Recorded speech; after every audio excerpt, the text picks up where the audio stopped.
que você esteja bem e em paz. Nós vamos dar sequência aqui à abordagem das cartas pastorais de Paulo. Tá? Chegamos aqui na pastoral 9, estaremos analisando aqui brevemente o capítulo 3 da segunda carta a Timóteo.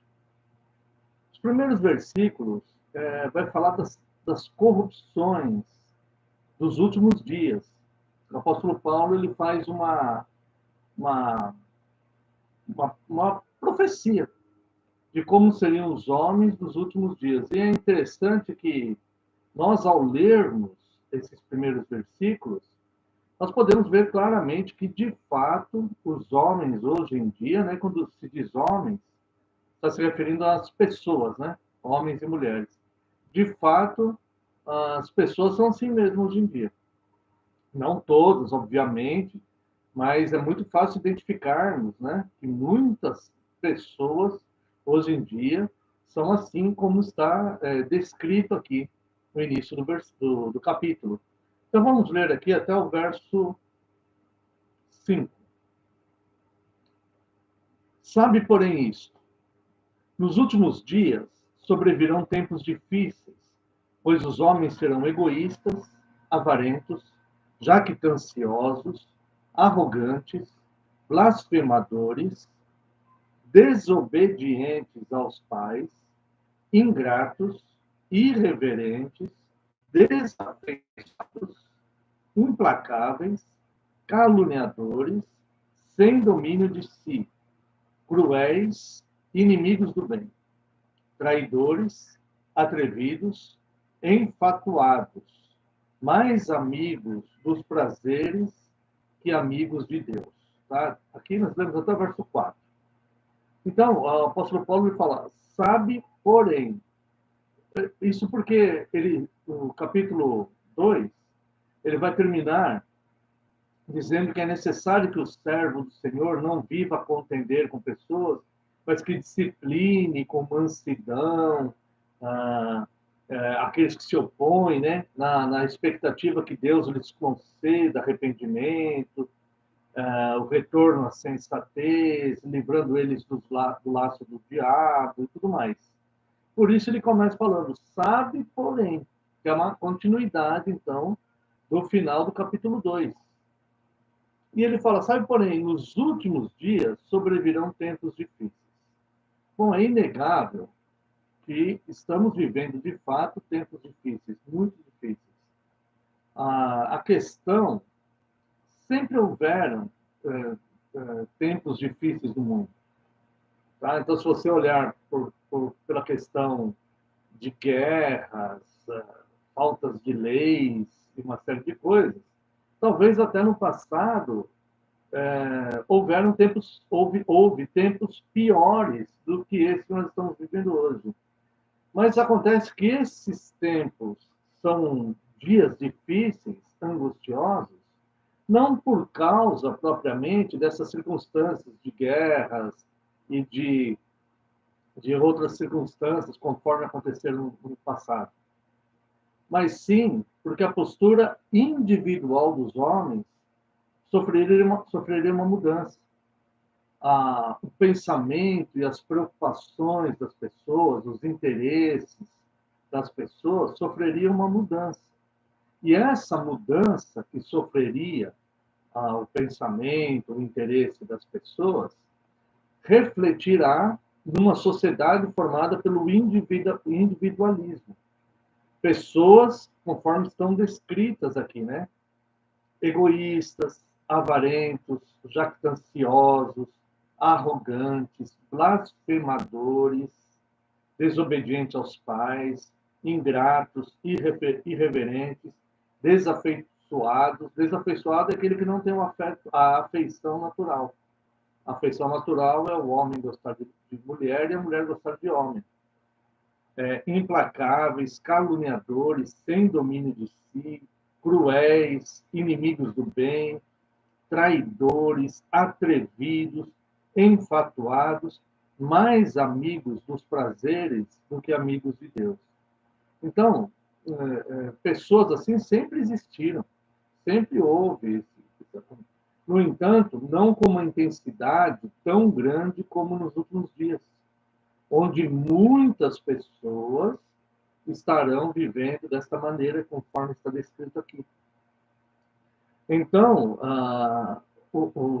se na história da humanidade já houve tempos mais difíceis da perspectiva de guerras, de invasões e de coisas assim, esses últimos dias são difíceis e muito difíceis, talvez mais difíceis do que esses passados, porque não se pode confiar nas pessoas como se podia confiar antigamente. Porque é grande o número de pessoas que está envolvido com esse estilo de vida individualista e egoísta, mais amigo dos prazeres do que amigo de Deus. Então, as pessoas, elas não priorizam mais a moral de Deus. Elas não têm priorizado mais essa moral de Deus, né? Elas estão priorizando os prazeres, são mais amigos dos prazeres do que amigos de Deus. E isso torna os tempos difíceis para todo mundo, principalmente para a igreja, para aqueles que são de Deus, para aqueles que querem conservar a moral que o Senhor Deus ensinou, as características da família que Deus decretou, o comportamento do homem, conforme Deus decretou, o comportamento da mulher, conforme Deus decretou, né? E querer manter essa obediência da palavra, né? Na estrutura familiar, nos ambientes escolares e profissionais e tudo mais. Quando, na verdade, a maioria das pessoas já estão querendo viver mais de acordo com os prazeres do que o seu próprio bem-estar, vamos dizer assim, do que propriamente a moral de Deus. Então, isso torna os tempos muito difíceis. Tá? E o que é mais difícil ainda é que essas pessoas elas não estarão assim somente da porta para fora da igreja. Aqueles que estão dentro da igreja, muitos também estariam vivendo dessa forma que é descrita aqui, com esse egoísmo, essa desobediência aos pais, essa irreverência, e todas as calúnias, e todas as descrições que Paulo fala aqui. Por que podemos afirmar isso, né?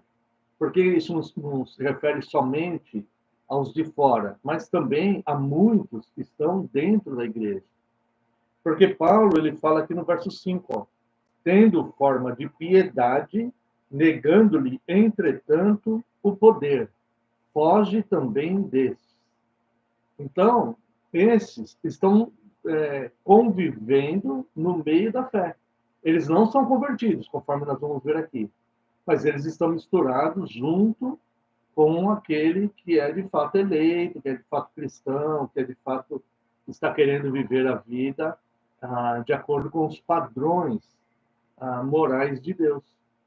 Né? Por isso que ele fala a questão da piedade. Né? Nós sabemos que a piedade é o serviço a Deus. Então ele fala aqui, ó, tendo forma de piedade, eles têm uma aparência de serem cristãos, de forma de piedade e tudo mais. Tá? No entanto, negam o poder da piedade, o poder de ter uma vida piedosa de fato. Eles nem conhecem esse poder. Tá? E Paulo fala para Timóteo, foge também desses. Tá? Paulo vai falar para Timóteo, foge também desses. Né? E aí diz assim, olha só, como agem estes, nós vemos que essa característica dessas pessoas estará fora da igreja, e muitos fora da igreja, não todos, não são todos os de fora da igreja que vão ter comportamento assim, tá? Mas muitos de fora da igreja terão comportamento assim, e alguns de dentro da igreja terão comportamento assim também. E se referindo a esses que estão dentro da igreja e que têm comportamento assim, ele vai dizer, pois entre estes se encontram os que penetram sorrateiramente nas casas e conseguem cativar mulherinhas sobrecarregadas de pecados, conduzidas de várias paixões, que aprendem sempre e jamais podem chegar ao conhecimento da verdade. Então, o que ele está querendo dizer? Que essas pessoas que têm uma aparência de piedade, mas não são piedosas, essas pessoas elas buscam identificar essas mulheres que vivem em pecado. Quando está falando dessas mulheres sobrecarregadas de pecados, não está se referindo a todas as mulheres, mas algumas que vivem dessa maneira. Então, diz que eles, quando usa o termo que eles invadem as casas, quer dizer que eles entram de forma clandestina. Não é forma clandestina no sentido da dona da casa não autorizar a sua entrada. É forma clandestina porque é como se fosse uma visita piedosa da fé cristã, quando na verdade não é, por isso que é clandestino. Porque a visita piedosa da fé cristã vai buscar o proveito no sentido da edificação espiritual, moral, ver se há alguma necessidade ali que possa ser suprida naquele lar e coisas assim. Aqui é clandestino porque eles vão em nome da piedade, mas não com essa intenção de promover a edificação ou de suprir algo, mas na intenção de ter seguidores mesmo. E as mulheres são mais suscetíveis a isso. Então, eles parece que eles identificam essas mulheres que têm essa vida comprometida com o pecado, enlaçadas no pecado, porque, como Paulo diz aqui, né? Porque essas aprendem, mas nunca chegam no conhecimento da verdade, porque a mente delas está dominada pelo pecado.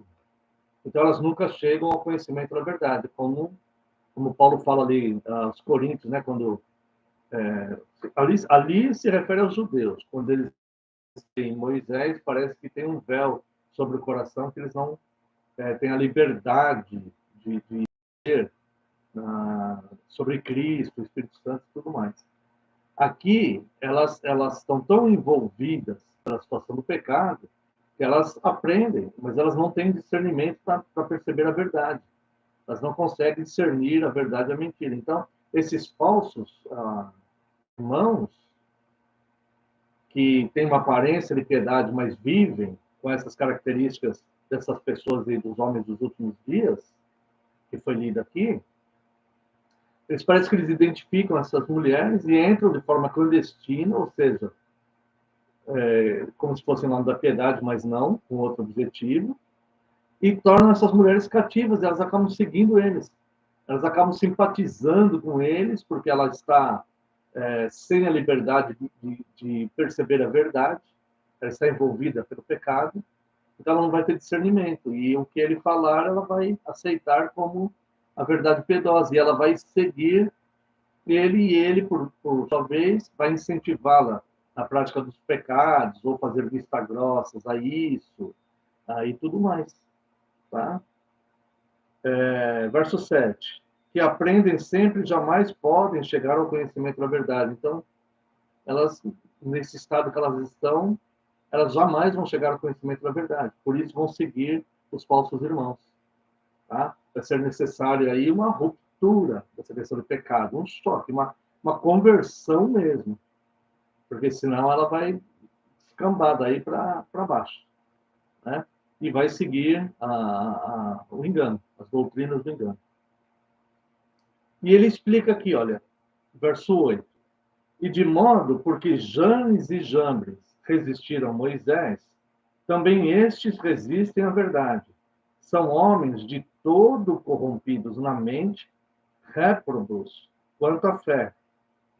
Eles, todavia, não irão avante, porque a sua insensatez será a todos evidente, como também aconteceu com aqueles quem? Janes e Jambres, que ele menciona aqui.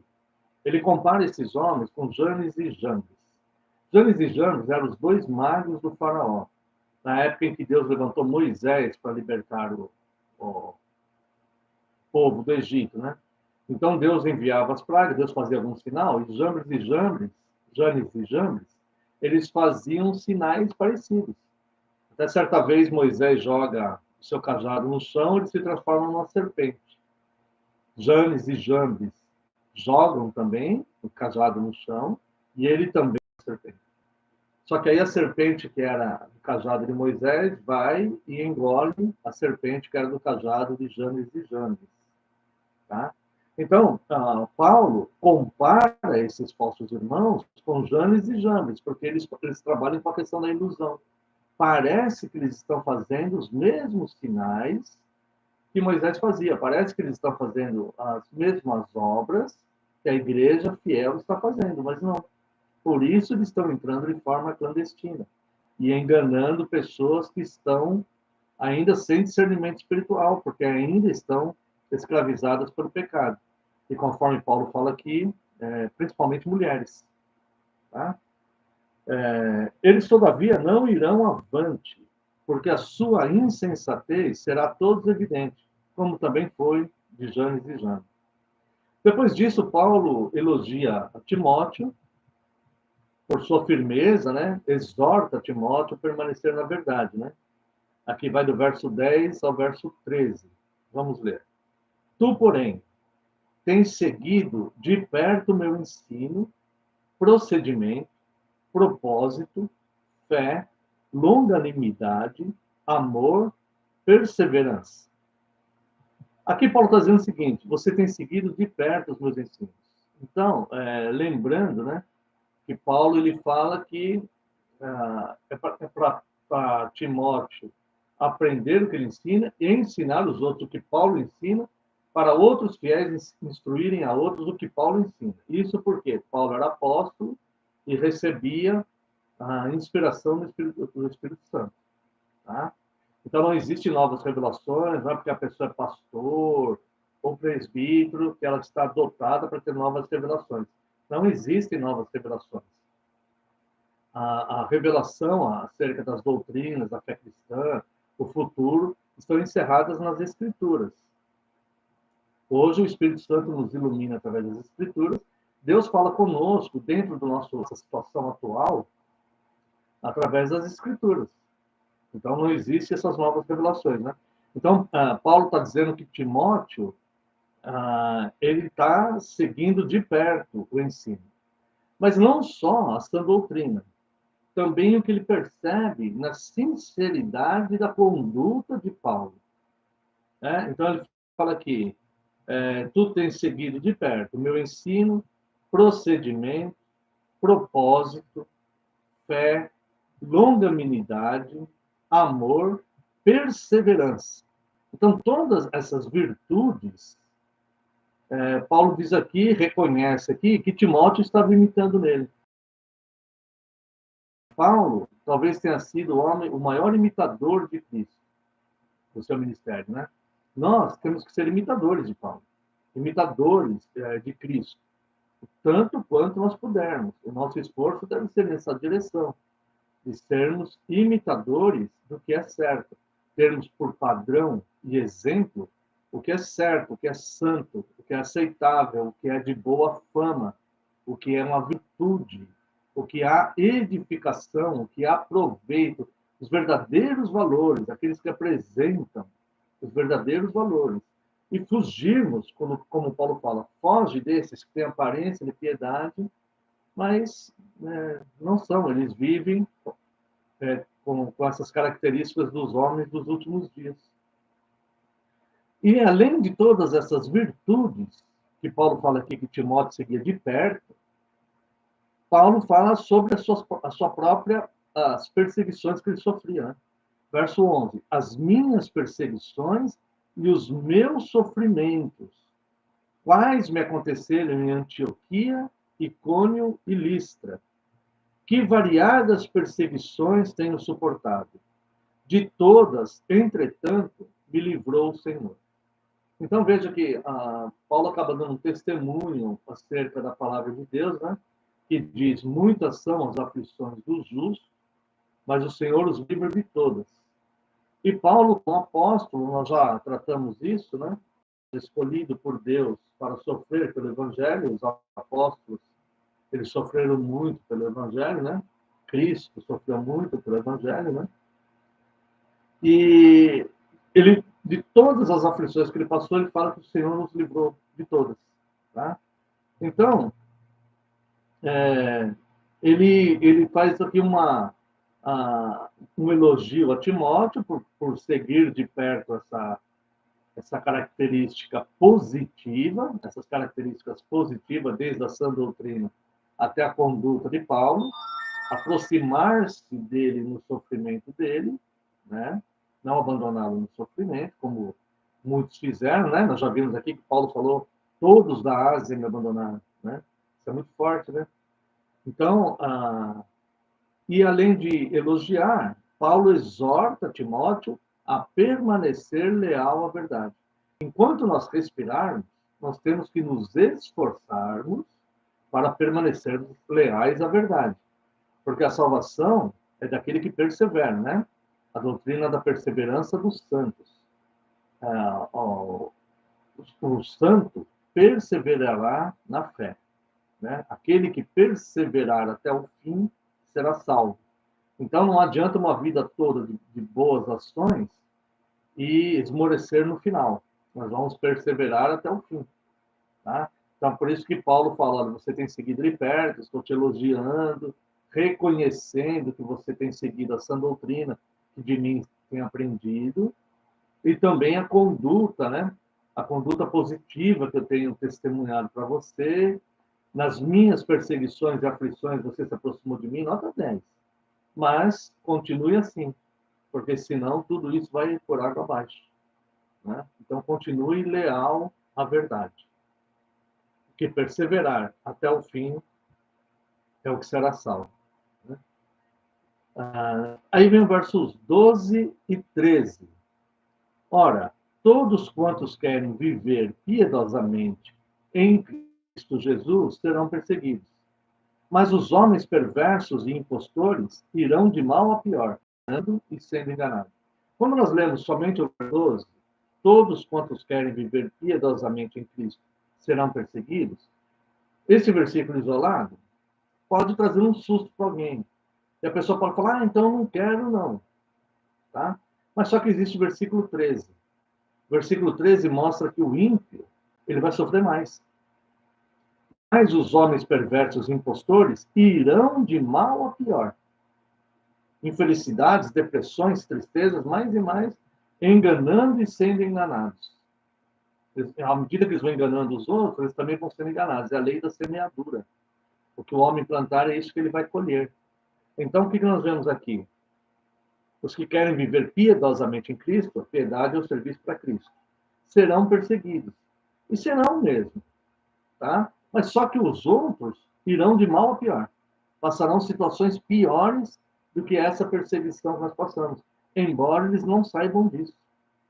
Muitas das aflições que eles têm, eles não conseguem relacionar que foi porque perseguiram os santos, tá? Então, é como a palavra de Deus fala: eles caem e não sabem no que tropeçaram.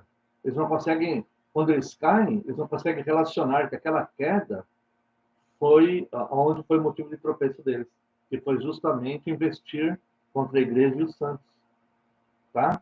Então, perseguidores e perseguidos. Os perseguidos, né, os que querem viver piedosamente, sofrerão perseguição. Se o jovem está na escola, no primário ali, né, vamos dizer, no quinto ano, sexto ano, e vai ter uma prova lá que vai ter cola, e todos vão burlar o professor, todo mundo sabe o que é cola, né? Tá, os alunos vão colar para tirar uma nota melhor. Mas ele é cristão. E ele fala: não, eu não vou fazer isso. Eu prefiro tirar zero na prova. O certo é ele estudar e tirar nota pelo mérito, né? Mas se ele está com dificuldade na prova, ele vai pensar assim: olha, eu prefiro tirar zero na prova do que pecar nesse sentido de fazer a cola, de ser desonesto, tá? De quebrar o mandamento. Aí quebra até o oitavo mandamento, porque isso é um furto. É um furto intelectual, né? Então ele está quebrando ali o oitavo mandamento. Aí o que vai acontecer com ele? Ele vai ser perseguido, no sentido de vão zombar dele, vão rir dele, vão achar ele bobo, né? As meninas vão rir dele, de repente a menina que ele gosta vai rir dele e tudo mais. Pode ser até que batam nele, porque ele tomou a postura de ser fiel a Cristo. né? Perseguição, tá bom? Só que aqueles que o perseguirem, um dia vão colher isso que estão fazendo com ele, tá? E irão de mal a pior. Então é necessário que essas pessoas se convertam para que tenham uma vida íntegra e comecem a ser fiéis a Deus também. Senão, quando caírem, não vão saber no que tropeçar. Não vão conseguir associar as coisas. São impenitentes. Pessoas que pecam nem sabem que estão pecando. Tem prazer naquilo e nem... Eles vão rir daquilo. Só que um dia a conta aparece, né? É a lei da semeadura. Tá? Não somos salvos pelas obras. Cristo, pela graça de Cristo. Mas todo aquele que quiser viver piedosamente a serviço de Cristo sofrerá perseguição. E os ímpios irão de mal a pior. São as consequências das boas ou más. Tá? Os que forem perseguidos por Cristo alcançarão graça. Na sua vida serão abençoados. Colherão frutos da sua obediência. Né? E aqueles outros, né, colherão também o mal que fizeram. E para terminar, aqui do verso 14 a 17, vai falar da inspiração das Escrituras. Ela é inspirada por Deus. Tá? Tu, porém, permanece naquilo que aprendestes e de que fostes inteirado, sabendo de quem o aprendeste. Ou seja, aprendeu de um próprio apóstolo. Tá? As doutrinas apostólicas, elas são irrevogáveis, são doutrinas da igreja. E que dos apóstolos que foram chamados por Cristo, né? Cujo último foi Paulo. O último apóstolo chamado foi Paulo. Nunca mais nenhum apóstolo de Cristo foi chamado.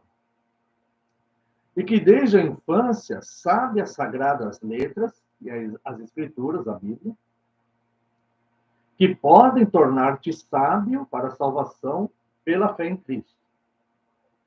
Então, é através da revelação bíblica que a pessoa vai encontrar, de fato, Cristo, a verdade, o caminho a seguir, né? A salvação em Cristo. Não me vergonhe do Evangelho, porque ele é o poder de Deus para a salvação de todo aquele que crê, né? Romanos capítulo 1, verso 16. E aqui Paulo dá um testemunho a respeito das Escrituras, a respeito da Bíblia. Toda a Escritura é inspirada por Deus. Bom, aqui nós vamos fazer uma parte.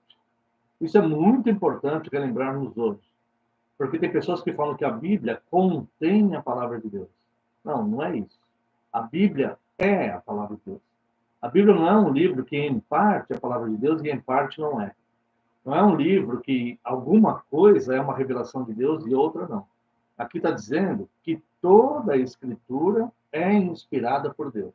Desde o capítulo 1 de Gênesis até o capítulo 22 de Apocalipse, da primeira palavra do Antigo Testamento até a última palavra do Novo Testamento, é inspirado por Deus. Então, tudo, até as narrativas, as linguagens poéticas, as parábolas, tá? Tudo, as determinações de Deus, as leis sacerdotais, a mudança da lei sacerdotal, a mudança de sacerdócio, tudo que é explicado na Bíblia é inspirado por Deus.